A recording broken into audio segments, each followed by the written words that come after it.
It took 8 months of slug-it-out warfare and bloodshed to end 4 decades of Muammar Gadhafi's rule, a huge investment of NATO firepower and Western resources.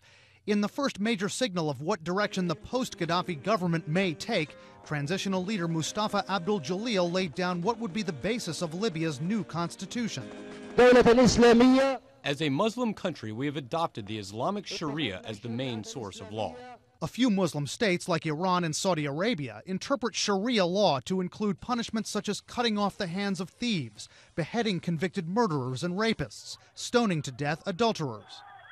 It doesn't look like Libya is heading down that path. Mustafa Abdul Jalil later tried to reassure the international community that Libyans are moderate Muslims. But there's one component of Sharia law he seems to be embracing that does draw concern. During Gadhafi's rule, polygamy, a man having multiple wives, was not banned outright, but was restricted. Jalil has suggested that restrictions on polygamy may be loosened because Sharia permits it. Libyan women are very concerned because the idea of allowing polygamy again or allowing the husband to marry again without asking permission of the first wife is something that is going to really resonate throughout Libya.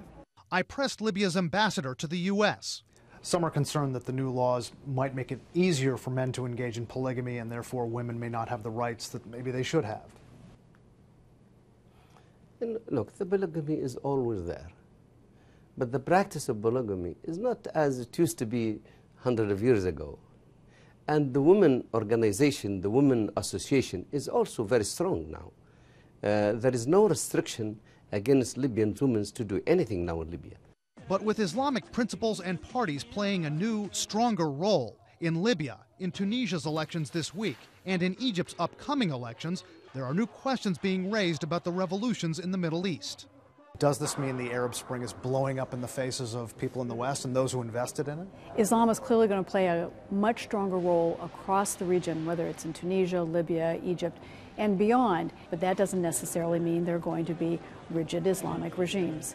Experts point out most Muslim countries make Sharia law the basis for their constitutions, but that's to ensure that no law goes against the principles of Islam. Many countries like Egypt, Iraq, and Jordan don't practice the strictest parts of that law. Brian Todd, CNN, Washington.